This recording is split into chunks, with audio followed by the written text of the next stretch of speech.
দেখে নেব খেলার সময় শিরোনাম। কেন্দ্রীয় চুক্তিতে না থেকেও তামিমের সেন্টার উইকেট ব্যবহারের যৌক্তিকতা নিয়ে প্রশ্ন। চ্যাম্পিয়ন্স ট্রফির বিবেচনায় থাকায় পাচ্ছেন অনুশীলন সুবিধা, ইঙ্গিত বিসিবির। বাংলাদেশ আয়ারল্যান্ড নারী সিরিজের জন্য টাইটেল স্পন্সর পেল বিসিবি। প্রথমবারের মতো পৃষ্ঠপোষক পেয়ে নতুন পরিকল্পনা ফাহিমের। স্পন্সর এসেছে বয়স ভিত্তিকেও। নতুন ফরম্যাটে ৩ ডিসেম্বর থেকে শুরু এবারে ফেডারেশন কাপ। নকআউট পর্বে থাকবে কোয়ালিফায়ার্স এবং এলিমিনেটর রাউন্ড। একই গ্রুপে আবাহনী, মোহামেডান। এবং সাফ চ্যাম্পিয়নশিপ জেতায় নারী দলকে অর্থ পুরস্কার দিল বিসিবি। সবার সহযোগিতায় ক্রীড়াঙ্গনে সামগ্রিক উন্নয়ন সম্ভব বললেন অধিনায়ক সাবিনা।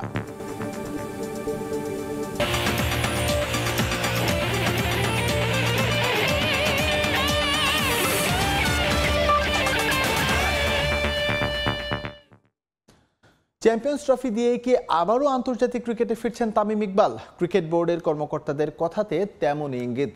ক্রিকেট অপারেশনস ইনচার্জ বলছেন, ওয়ান ডেতে বিবেচনায় থাকার কারণে অনুশীলন করার জন্য সর্বোচ্চ সুবিধা দেওয়া হচ্ছে তামিমকে। প্রশ্ন উঠেছে সেন্ট্রাল উইকেট ব্যবহারের যৌক্তিকতা নিয়েও। জাতীয় দল থেকে 1 বছরের বেশি সময় ধরে বাইরে তামিম। গত বছরের সেপ্টেম্বরে শেষবার দেশের হয়ে এই মাঠে খেলেন তামিম। এরপর থেকেই হোম অফ ক্রিকেটই তার প্র্যাকটিস গ্রাউন্ড। ইনডোর জিম থেকে সেন্ট্রাল উইকেট, সবখানে অবাধ বিচরণ। যদিও বিসিবির গঠনতন্ত্র বলছে হোম অফ ক্রিকেটের ফ্যাসিলিটিস কেবল কেন্দ্রীয় চুক্তির ক্রিকেটারদের জন্য। বিশেষ বিবেচনায় সেখানে অনুশীলনের সুযোগ পেতে পারে এইচপি কিংবা এ দল। এছাড়া ব্যক্তিগত অনুশীলনের প্রয়োজন হলে নিজ খরচে বিকল্প খুঁজে নেওয়ার পরামর্শও দেয়া হয়েছে ক্রিকেট বোর্ডের পক্ষ থেকে। এটা একটা টেস্ট ভেন্যু, এখানে মেন পিচ কিভাবে পায় একজন যে কোনো এসে ইন্ডিভিজুয়াল। আমি এখন মোটামুটি বছরে 1 কোটি টাকা ইনকাম করি, তা আমি কেন নিজের প্র্যাকটিসের ব্যবস্থা করে নেই না? তবে সে পরামর্শ খাটে না তামিম ইকবালের ক্ষেত্রে। খান সাহেবের জন্য বিশেষ ব্যবস্থার কারণ বিসিবির পরিকল্পনা। এখনো ওয়ানডে টিমের বিবেচনায় আছেন এই ওপেনার। তামিম ইকবালকে এখন তুমি কোন ক্যাটাগরিতে ফেলবা? উনি সেন্ট্রাল কন্ট্রাক্টে নাই, এই বছর নাই, but he might come back না। ফর্মার ক্যাপ্টেন তামিম ইকবাল কিছুদিন আগে ন্যাশনাল টিমের ক্যাপ্টেন ছিল এবং he might come back to the one day squad if he is fit. 17 বছরের ক্যারিয়ার, দেশকে নেতৃত্ব দেওয়ার অতীত, সব মিলিয়ে বিসিবির এতটুকু সুবিধা পেতেই পারেন তামিম। তবে প্রশ্ন উঠেছে সেন্ট্রাল উইকেটের ব্যবহার নিয়ে। এমনিতেই ম্যাচের ব্যস্ততায় যাচ্ছে তাই অবস্থা এই ভেন্যুর উইকেটের। কালে ভদ্রে যতটুকু বিশ্রাম মেলে সেখানে ব্যক্তিগত অনুশীলনকে চরম বিলাসিতাই বলা চলে। একটা দেশের মূল ভেন্যুর উইকেটে এমন ব্যক্তিগত অনুশীলনের নজির বিরল। বিশেষজ্ঞদের মত, তামিমের প্র্যাকটিস সেশনগুলো ক্ষতি করছে হোম অফ ক্রিকেটের। গাছগুলো মরে যাবে। এটা হয়তো আপনি একটা উইকেটে 4 দিন কি প্র্যাকটিস দিতে পারেন, 4 দিন, 1 সপ্তাহ দিলে বেশি অতিরিক্ত হয়ে যায়। 4 দিন দিলে আপনি গাছগুলোর বেশি একটা ক্ষতি হবে না, কিন্তু ফুটমার্ক গুলো ববিং ক্রিসে যে জায়গাটা ব্যাটসম্যান দ্বারা ব্যাট করবে এই জায়গাটা ক্ষতি হবে। এই জায়গাটা গাছ রিপ্ল্যান্ট করে দিলে ঠিক হয়ে যাবে। উইকেটের এমন বিসর্জনের পরেও তামিমকে ওয়ানডে দলে ফেরাতে আপ্রাণ চেষ্টা চালিয়ে যাচ্ছে ক্রিকেট বোর্ড।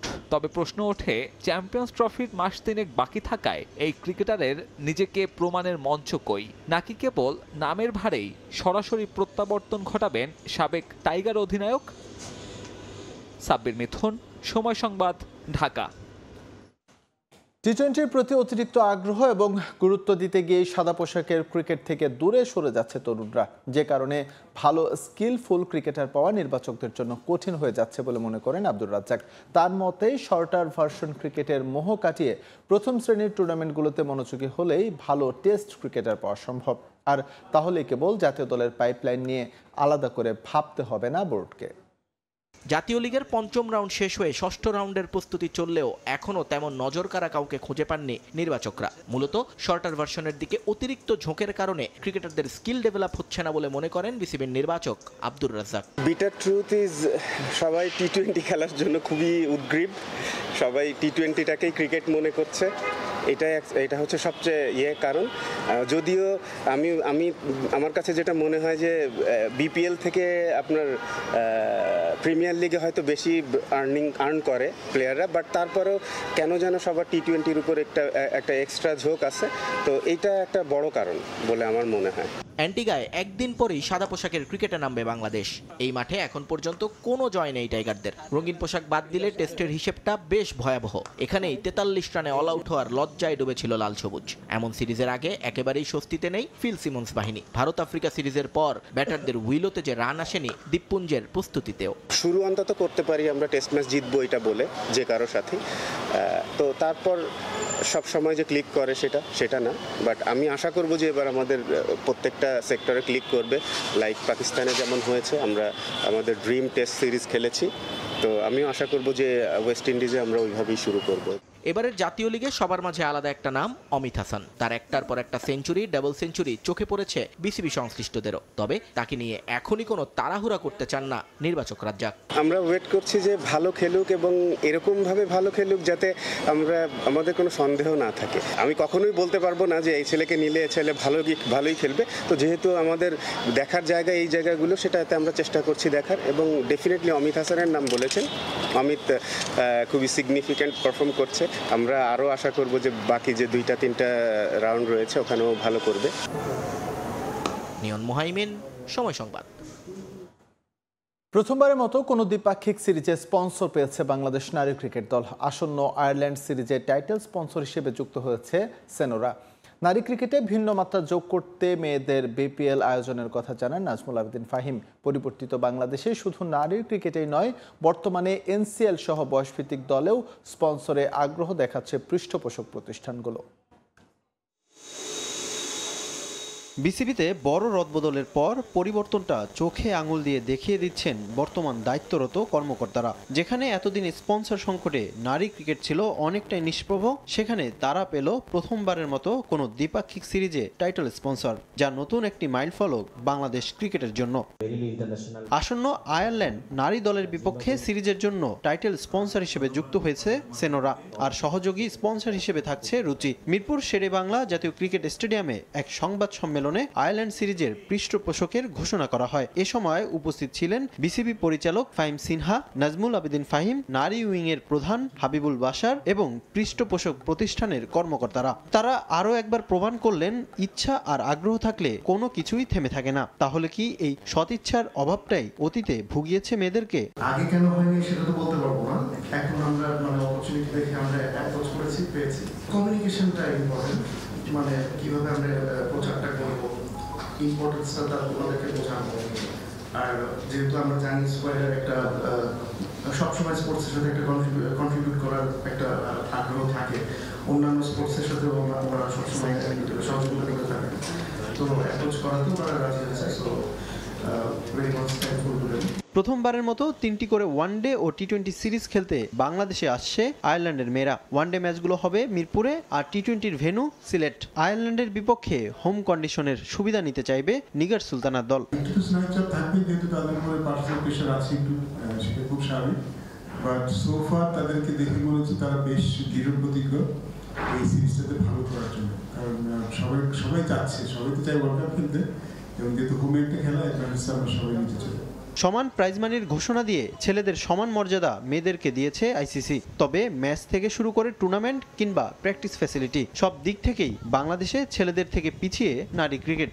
তাই টাইগ্রেস ক্রিকেট এগিয়ে নিতে ভবিষ্যৎ পরিকল্পনার কথা জানান বিসিবি পরিচালক নাজমুল আবেদিন ফাহিম। মেয়েদের আরো অনেক টুর্নামেন্ট করা উচিত। আমরা যদি ঘুরে ফিরে দেখি, হাতে গুলো কয়েকটা মেয়ে ছাড়া অনেক ম্যাচ খেলার সুযোগও পায় না। অনেক ম্যাচ খেলার সুযোগ তৈরি করে দিতে হবে আমাদের রাষ্ট্র লেভেল থেকে মিড লেভেলের যারা খেলতে হবে। আমরা দেখবো যে অনেকে এত আছে সারা বছরে 10টা ম্যাচ খেলতে পারে, ম্যাচ খেলা উচিত একটা পুরো সিজন। সেই সুযোগ তৈরি করার কথা প্রথমে করবে, তারপরে সুযোগ হয়, হ্যাঁ সেটাও দরকার। আমরা যদি এলিট প্লেয়ারদের কথা চিন্তা করি, জাতীয় দলের কথা চিন্তা করি, একটা কিছু করতে পারবো। শুধু নারী ক্রিকেটেই নয়, বিসিবি এখন স্পন্সর পাচ্ছে বিভিন্ন খাতে। জাতীয় লিগ থেকে শুরু করে দ্বিতীয় ও তৃতীয় বিভাগেও এগিয়ে আসছে পৃষ্ঠপোষক প্রতিষ্ঠানগুলো। এছাড়া অনূর্ধ্ব 17-এর শ্রীলঙ্কা সিরিজও জার্সি স্পন্সর করেছে একটি বেসরকারি ব্যাংকিং প্রতিষ্ঠান। রিফাতুল ইসলাম মিরন, সময় সংবাদ, ঢাকা। এবার দেশের ফুটবল প্রসঙ্গ। ফেডারেশন কাপের ড্র অনুষ্ঠিত হয়েছে। 10 দল 2 ভাগে ভাগ হয়ে খেলবে এবারের আসরে। এবার একই গ্রুপে পড়েছে 2 চিরপ্রতিদ্বন্দ্বী ঢাকা আবাহনী ও মোহামেডান। ঢাকা, ময়মনসিংহ ও কুমিল্লা 3 ভেন্যুতে হবে আসরের ম্যাচগুলো। সেমিফাইনালের চিরায়ত রীতি ভেঙে এবার ফর্মে যে পরিবর্তন এসেছে ফেডারেশন কাপে, বিপিএল ক্রিকেটের মতো ফেডারেশন কাপের নকআউট পর্বে থাকবে কোয়ালিফায়ার্স ও এলিমিনেটর রাউন্ড। শেখ জামাল ও শেখ রাসেলের মতো দল এবার না থাকলেও প্রতিদ্বন্দ্বিতার ঘাটতি হবে না বলে জানান পেশাদার লীগ কমিটির চেয়ারম্যান ইমরুল হাসান। বাফুফে নির্বাচন ও জাতীয় দলের ব্যস্ততা শেষে ঘরোয়া ফুটবল নিয়ে ব্যস্ততা শুরু ক্লাবগুলোর। রাজনৈতিক পট পরিবর্তনের পর দেশের ক্রীড়াঙ্গনেও লেগেছে পরিবর্তনের হাওয়া। ১৬ বছর পর নতুন সভাপতির অধীনে মাঠে গড়াচ্ছে ফুটবল মৌসুম। পরিবর্তনের হাওয়া দেশের ঘরোয়া ফুটবলের পুরানো আসর ফেডারেশন কাপেও। চিরায়ত সেমিফাইনালের ফরম্যাট বদলে এবার Bangladesh premier league cricket BPL এর মতো কোয়ালিফায়ার্স ও এলিমিনেটর রাউন্ড থাকবে ফেডারেশন কাপে। 10টি ক্লাব 2 গ্রুপে ভাগ হয়ে অংশ নেবে এই আসরে। গ্রুপ এতে আছে Bashundhara kings, Bangladesh police FC, brothers union ও ওয়ান্ডারার্স। গ্রুপ বিতে আছে 2 চিরপ্রতিদ্বন্দ্বী আবাহনী মোহামেডান, চট্টগ্রাম আবাহনী, রহমতগঞ্জ ও ফকিরেরপুল ইয়ংম্যানস। নকআউটের সেরা 4 দল খেলবে কোয়ালিফায়ার ও এলিমিনেটর ম্যাচ। 2 গ্রুপের চ্যাম্পিয়নের মধ্যে বিজয়ী দল খেলবে সরাসরি ফাইনালে। এই ম্যাচে হেরে যাওয়া দল খেলবে 2 রানার্স আপের মধ্যকার জয়ী দলের সঙ্গে। সব দলকে সমান সুযোগ দিতেই ফরম্যাটে পরিবর্তন এনেছে বাফুফে। 3 ভেন্যুতে হবে ফেডারেশন কাপ ফুটবলের খেলা। বসুন্ধরা কিংস, ময়মনসিংহের রফিক উদ্দিন ভুঁইয়া স্টেডিয়াম ও কুমিল্লার শহীদ ধীরেন্দ্রনাথ দত্ত স্টেডিয়ামে অনুষ্ঠিত হবে ম্যাচগুলো। 2টি গ্রুপ করলে সমান সংখ্যক টিম থাকে এবং পরবর্তীতে যেহেতু আমরা যে আদলে করেছি, অনেক সময় দেখা যায় যে যারা সেমিফাইনালে খেলে গ্রুপ চ্যাম্পিয়ন টিমগুলো হঠাৎ করে একটা খেলা দুর্ঘটনার সম্মুখীন হয়ে যেতে পারে। তো তাদেরকে আর একটা সুযোগ দেওয়ার জন্য যারা রাউন্ড প্রিমিয়ার পর্যায়ে ভালো খেলে আসছে তাদেরকে যেন একটা বাড়তি সুযোগ থাকে, সেই জন্য কিন্তু আমরা এই নিয়মটা প্রচলন করেছি। সরকার পরিবর্তনের প্রভাব পড়েছে দেশের ফুটবলেও। শেষ সময়ে এসে নাম প্রত্যাহার করে নিয়েছে শেখ জামাল ও শেখ রাসেল। ঢাকা আবাহনীও খেলছে বিদেশি ফুটবলার ছাড়া। তবে এতে করে ফেডারেশন কাপে প্রতিদ্বন্দ্বিতা কমবে না বলে জানান পেশাদার লীগ কমিটির চেয়ারম্যান ইমরুল হাসান। ক্লাবগুলো যারা ব্যবস্থাপনা ছিলেন তারা যেহেতু ক্লাবগুলো ছেড়ে দিয়েছেন, এর বাইরে অন্যান্য যারা ডিরেক্টর ছিলেন তাদের কাউকে আসলে আপনারা জানেন একটা পট পরিবর্তনের পর তাদের কারোর সাথে আসলে যোগাযোগ করা সম্ভবপর হয়ে ওঠেনি। হ্যাঁ, আবাহনী তুলনামূলক দুর্বল দল আপাত দৃষ্টিতে, কিন্তু আমার মনে হয় আবাহনী স্থানীয় সংগ্রহ আমার গত কয়েক বছরের তুলনায় এবার অনেক ভালো হয়েছে। পাশাপাশি ব্রাদার্স ইউনিয়ন এবং মোহামেডান আগের চেয়ে অনেক শক্তিশালী হচ্ছে এবং অন্যান্য কিছু দল চিটাগাং আবাহনী আগের তুলনায় অনেক শক্তিশালী হচ্ছে গত বছরের তুলনায়। তো আমার মনে হয় যে প্রতিদ্বন্দ্বিতা আগের বছরগুলোর তুলনায় কম হবে না। 3 ডিসেম্বর শুরু হওয়া ফেডারেশন কাপের ফাইনাল হবে আগামী বছর 2রা মে। পারভিন আক্তার, সময় সংবাদ, ঢাকা। সবাই মিলে সাপোর্ট করলে সাফ চ্যাম্পিয়নশিপের মতো সফলতা বারবার আসবে। শুধু তাই নয়, এমন মনোভাবে উন্নয়ন সম্ভব সামগ্রিক ক্রীড়াঙ্গনেও। বিসিবি প্রতিশ্রুত অর্থ পুরস্কার বুঝে পেয়ে এমন মন্তব্য করেছেন বাংলাদেশ নারী ফুটবল দলের অধিনায়ক সাবিনা খাতুন। এদিকে ক্রিকেট বোর্ড সভাপতির প্রত্যাশা, নতুন পরিকল্পনায় এমন আরও সফলতা উপহার দেবেন সাবিনা খাতুনরা। প্রথমবার বাংলাদেশ নারী ফুটবল দল সাফ চ্যাম্পিয়নশিপ জেতার পর সবার আগে সেই আনন্দ ভাগ করে নিয়েছিল বিসিবি। এবারও হয়নি ব্যতিক্রম। চ্যাম্পিয়নদের জন্য প্রতিশ্রুত অর্থ দ্রুতই বুঝিয়ে দিল বাংলাদেশ ক্রিকেট বোর্ড। ফুটবল কিংবা ক্রিকেট, ক্রীড়াঙ্গনের যে কোনো ইভেন্টে লাল সবুজের পতাকায় প্রতিনিধিত্ব করে বাংলাদেশ। বিশ্ব দরবার থেকে যখন সফলতা আসে, ওই নির্দিষ্ট স্পোর্টসের পাশাপাশি সম্মানিত হয় সবাই। সফলতার স্বীকৃতিতে পাশে থাকার যে সংস্কৃতি তৈরি হয়েছে তা বেশ ইতিবাচকভাবে দেখছেন বাংলাদেশ নারী ফুটবল দলের অধিনায়ক। এটা অবশ্যই আমাদেরকে আসলে অনুপ্রাণিত করে এবং সকল সেক্টর থেকে যখন এমনভাবে সবাই মোটিভেট করে, এটা অবশ্যই অনেক আনন্দের এবং আমি মনে করি যে এটা খুবই একটা পজিটিভ দিক। সব দিক থেকে যখন সবাই সাপোর্ট করবে, উৎসাহ দিবে, দিন শেষে অবশ্যই এমন রেজাল্ট বারবারই আসবে দেশে। সংবর্ধনা পেতে তো সবারই ভালো লাগে এবং যখন এমন বড় বড় প্রতিষ্ঠান থেকে ক্রীড়াঙ্গনের লোকজন পিছন থেকে আমাদেরকে উঠে আসার জন্য মোটিভেট করে, এটা অবশ্যই ভালো লাগে। গেল কবছর ধরে ধারাবাহিকভাবে সফলতা উপহার দিচ্ছে বাংলাদেশ নারী ফুটবল দল। বয়সভিত্তিক আসরগুলো থেকে পাওয়া সফলতায় সাবিনারা এখন আরও পরিণত। বাফুফের নতুন পরিকল্পনায় সামনের দিনে এমন ধারাবাহিকতা অব্যাহত থাকবে বলে প্রত্যাশা বিসিবি সভাপতির। গতবারের পর এবার আবার হয়েছে, তার মানে এটা ওয়াজ নট এ ফ্লুক, এটা আমরা আবার মেয়েদের টিম প্রুভ করেছে। So I'm extremely happy. We want to be a part of it and Bangladesh হিসেবে আমরা কতটা প্রাউড বানিয়েছেন আমাদের, শুধু আমাদের সবাইকে পুরো দেশকে যাতে তারা যেভাবে আমাদের একত্রিত করেছে জন্য আমরা খুবই গর্বিত। ফুটবল ফেডারেশনের নতুন সভাপতি তার নেতৃত্বে আরও এগিয়ে যাবে এবং আরও কিছু আপনার নতুন নতুন পরিকল্পনা গ্রহণ করে যাতে আমরা আরও এরকম ট্রফি নিয়ে আসতে পারি আমাদের জন্য। সাফের শিরোপা ধরে রাখায় 20 লাখ টাকার অর্থ পুরস্কার দিল ক্রিকেট বোর্ড। এর আগে যুব ও ক্রীড়া মন্ত্রণালয়ের পক্ষ থেকে দেয়া হয় 1 কোটি টাকা। এছাড়াও বাফুফে ঘোষণা করেছে 1.5 কোটি টাকা পুরস্কার। এসএম ইকবাল, সময় সংবাদ, ঢাকা।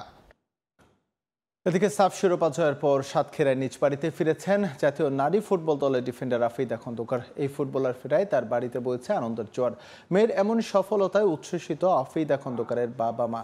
আফিদার কাছ থেকে অনুপ্রেরণা নিয়েই ভবিষ্যতে জাতীয় দলে খেলতে চান তার বাবার গড়া একাডেমির খুদে নারী ফুটবলাররাও। ইতিহাস গড়ে টানা দ্বিতীয়বারের মতো সাফ শিরোপা জিতে বাংলাদেশ নারী ফুটবল দল। নেপালের মাটিতে লাল সবুজের ঝান্ডা উড়িয়ে ট্রফি হাতে দেশের মাটিতে পা রাখে বাংলার জয়িতারা। তাদেরকে বরণ করে নিতেও কোনো কমতি রাখেনি এদেশের ফুটবল প্রেমীরা। সংবর্ধনা দেওয়া হয় ছাদ খোলা বাসে। সেই দলের অন্যতম সদস্য ডিফেন্ডার আফিদা খন্দকার প্রান্তি।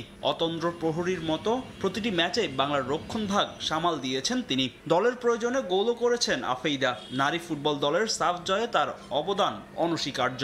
সাফ শিরোপা জয় শেষে ছুটিতে নারীর টানে সাতক্ষীরার নিজ বাড়িতে ফিরলেন আফিদা। চ্যাম্পিয়ন ফুটবলারের ফেরাতে তার নিজ বাড়িতে বইছে আনন্দের জোয়ার। মেয়ের এমন সাফল্যে উচ্ছ্বসিত আফিদার বাবা মা। এমন খুশির দিনে স্মৃতিচারণ করলেন প্রান্তির ফুটবলার হয়ে উঠে আসা সংগ্রামের দিনগুলো। এই ফুটবলার একদিন সাফল্যের উচ্চ শিখরে পৌঁছাবে বলে প্রত্যাশা তার পরিবারের পক্ষ থেকে সকলেই খুবই খুশি। ছোট একটা মেয়ে ওকে বিকেএসপিতে যখন ঢুকাই দিয়ে আসছে, ওখানে ধরেন ফ্লেক্সিবল গেট দিয়ে আটকানো থাকে, সেই গেট ধরে সে কান্না করতেছে। কান্নার জন্য কিন্তু আজকে ও এখানে আসছে এই পর্যায়ে। সাপে আমার মেয়ে খুব ভালো খেলছে, আর ভবিষ্যতে যেন আরও ভালো খেলে, আরও দেশের সুনাম বয়ে আনতে পারে। এই জন্য দেশবাসীর কাছে আমরা সবাই দোয়া প্রার্থনা করছি। এর আগেও বয়স ভিত্তিকে সাফের শিরোপা জিতেছেন আফিদা খন্দকার। পালন করেছেন অধিনায়কের দায়িত্বও। মূল দলের হয়ে প্রথমবার খেলতে গিয়েই চ্যাম্পিয়ন হয়ে ফিরেছেন এই ডিফেন্ডার। নিজের সফলতার কৃতিত্ব মা বাবাকেই দিয়েছেন এই ফুটবলার। বাবা মার ভূমিকা সবচেয়ে বেশি। বাবা মা আমাকে দিয়ে আসে বিকেএসপিতে যখন আমি ক্লাস 5-এ পড়ি। তো ওই দিন যদি না দিয়ে আসতো তাহলে হয়তো আজকে এই দিন দেখতে পারতাম না। এদিকে আফিদার ফেরাতে উচ্ছ্বসিত তার বাবার একাডেমির খুদে নারী ফুটবলাররা। সাবিনা, মাসুরা আফিদাদের কাছ থেকে অনুপ্রেরণা নিয়ে একদিন জাতীয় দলে খেলতে চান তারা। আপু যে বাসায় আসছে আমাদের অনেক আনন্দ হচ্ছে, মানে অনুভূতিটা বলে বোঝানো যাবে না যে আমরা কতটা খুশি। আমরা দয়া করি যে আপুরা অনেক ভালো জায়গায় যাক, আমরাও আপুদের মতো ভালো জায়গায় যেতে চাই। সাবিনা আপু, মাসুরা আপুদের মতো হতে চাই। সাফ খেলার মাঝেই এইচএসসি পরীক্ষায় উত্তীর্ণ হয়েছেন আফিদা খন্দকার। এবার ইউনিভার্সিটিতে ভর্তি হওয়ার অপেক্ষায় আছেন তিনি। সময় সংবাদ, সাতক্ষীরা। ইনজুরি কাটিয়ে উঠতে এখন অনেকটাই সুস্থ ভারতের top order batter Shubman Gill. Injured শুভমানের জন্য অস্ট্রেলিয়ার বিপক্ষে প্রথম টেস্টের আগ পর্যন্ত অপেক্ষা করতে চায় টিম ইন্ডিয়া। এছাড়া মোহাম্মদ শামি মাঠে ফিরলেও তাকে আরও সময় দেওয়ার কথা জানান ভারতের বোলিং কোচ মর্নে মর্কেল। এদিকে পার্থের উইকেটে পেসাররা সুবিধা পাবে বলে মন্তব্য করেছেন জস হ্যাজলউড। 22 নভেম্বর অস্ট্রেলিয়ার বিপক্ষে প্রথম টেস্ট খেলতে মাঠে নামবে টিম ইন্ডিয়া। প্রতিপক্ষ যখন ভারত অস্ট্রেলিয়া, তখন এই ম্যাচের দিকে তাকিয়ে থাকে সারা বিশ্ব। মাঠের চেয়ে মাঠের বাইরেই উত্তাপ ছড়ায় বেশি। এমনকি বাকযুদ্ধেও জড়ায় দুই দলের ক্রিকেটার কিংবা সমর্থকরা। 22 নভেম্বর পার্থে শুরু হচ্ছে ভারত অস্ট্রেলিয়ার মধ্যকার বর্ডার গাভাস্কার ট্রফি। 5 ম্যাচের এই টেস্ট সিরিজকে বিশেষ গুরুত্ব দিচ্ছে টিম ইন্ডিয়া। নিউজিল্যান্ডের বিপক্ষে হোয়াইট ওয়াশের পর টেস্ট চ্যাম্পিয়নশিপের ফাইনাল নিয়ে শঙ্কা দেখা দিয়েছে ভারতের। তাই টেস্ট চ্যাম্পিয়নশিপের ফাইনালের লড়াইয়ে এগিয়ে থাকতে সব ম্যাচেই জয় চাইবে তারা। নবজাতকের বাবা হয় পার্থের প্রথম টেস্টে থাকছেন না রোহিত শর্মা। সিনিয়র এই ক্রিকেটারের পাশাপাশি টপ অর্ডার ব্যাটার শুভমান গিলের খেলাও এখনো অনিশ্চিত। প্রস্তুতি ম্যাচে আঙ্গুলে চোট পান তিনি, তাই টপ অর্ডার ব্যাটারদের এই ম্যাচ নিয়ে থাকতে হবে চাপে। তবে তার জন্য প্রথম টেস্ট শুরুর আগ মুহূর্ত পর্যন্ত অপেক্ষা করতে চায় দল। শুভমান গিলের অবস্থা উন্নতি হচ্ছে। ওয়ার্ম আপ ম্যাচে সে বাজেভাবে আঘাত পেয়েছিল। সে একটি প্রসেসের মধ্য দিয়ে তার আঙ্গুলের চোট রিকভার করছে। তবে আমি মনে করি শুভমানের জন্য দল টেস্ট শুরুর আগ পর্যন্ত অপেক্ষা করবে।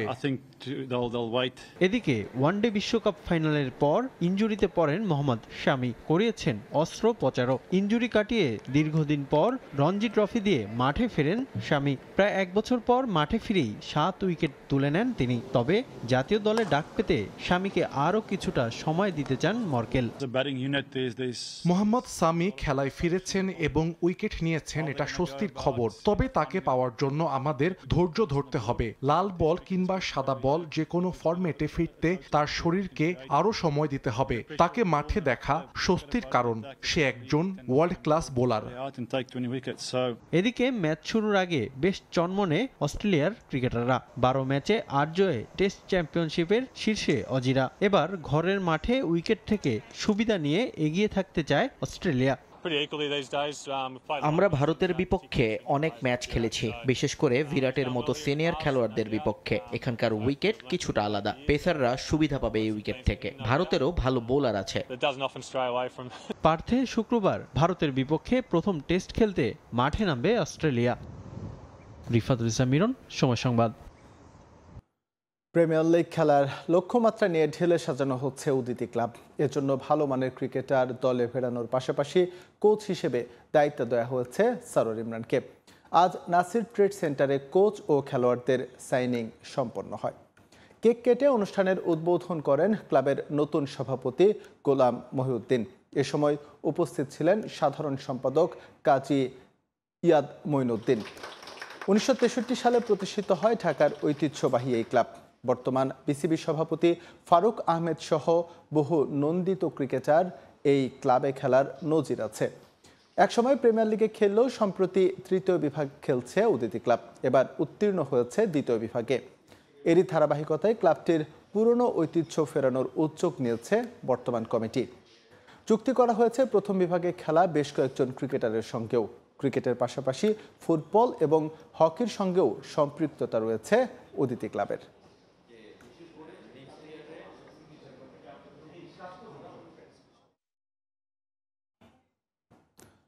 এ পর্যায়ে খেলার সময় শীর্ষ সংবাদগুলো জানিয়ে দিচ্ছে আরও একবার। কেন্দ্রীয় চুক্তিতে না থেকেও তামিমের সেন্টার উইকেট ব্যবহারের যৌক্তিকতা নিয়ে প্রশ্ন। চ্যাম্পিয়ন্স ট্রফির বিবেচনায় থাকায় পাচ্ছেন অনুশীলন সুবিধা, ইঙ্গিত বিসিবির।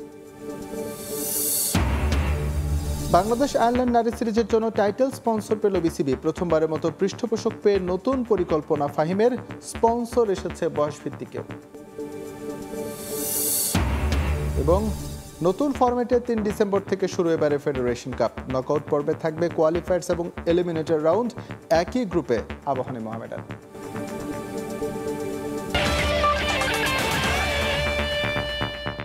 এই ছিল খেলার সময়ের এখনকার আয়োজন। সঙ্গে থাকুন সময়ের।